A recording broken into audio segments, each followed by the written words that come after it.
My name is Brandi Taylor. My name is Andi, and we're both teachers through the Fulbright program at Kombani Secondary School. Can you imagine using grass as a pad for your menstrual cycle? Even if you maybe don't have access to grass, other things like used newspapers, plastic trash, cow dung, anything you can imagine that you can just have on hand because you don't have a menstrual pad or you don't have menstrual products at home. So as teachers, there are a lot of things that our students struggle with. Poverty issues, not having enough food to focus in class. But as women, something that really stuck out to us was the fact that our girls miss so much school because of their menstrual cycle.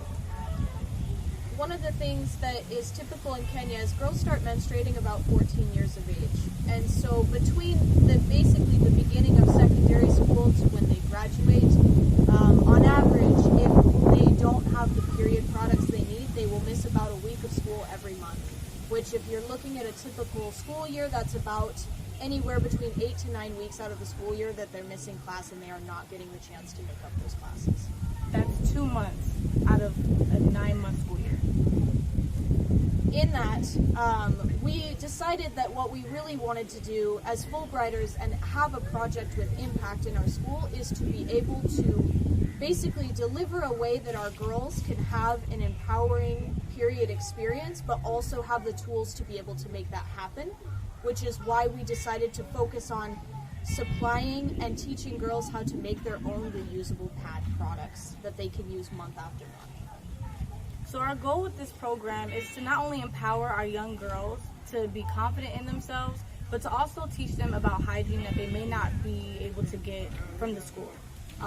These conversations are very taboo, and they're not often put into the curriculum like in the States. So we really want to take this time to focus on giving them that type of information.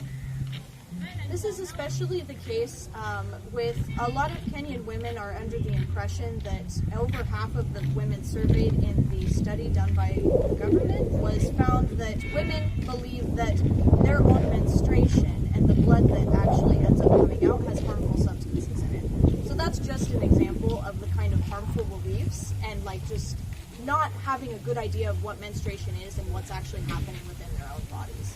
That's something that we seek to counter through our education programming and then therefore through the trainings on teaching girls how to make their own pads.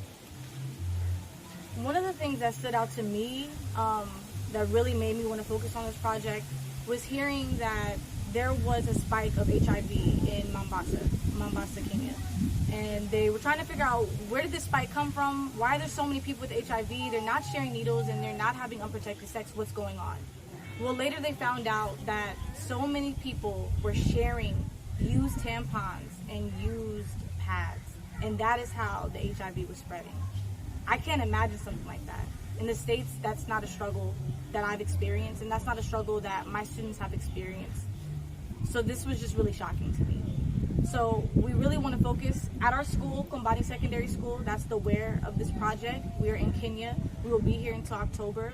And if we can get more funding, this can go past October. This can go past our Fulbright experience.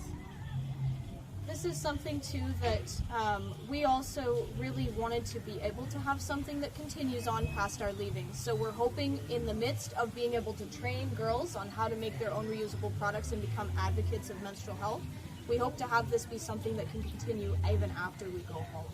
So there is that sustainability aspect that we are working to incorporate, but that's also why we need your help in fundraising and getting this project started. How you can help. So we are creating a GoFundMe account where you can donate to the supplies needed for the reusable pads, as well as any snacks and drinks that we'll provide during our sessions. Not only will we be teaching students and other people in the community how to actually make the pads, but we're also going to give them information and training so that they can continue past us. Part of this also, it's not that we are going to leave out our men and our boys. They are also an important part of our menstrual journey. There will be separate trainings for them along this way as we are working through this. They will have talks that are separate to know how they can be better allies, but also know exactly what is going on with their women and girls and how potentially there could be opportunities for them to also serve as advocates. So that is also something that we are looking forward to supporting, looking forward to initiating, and thank you so much for your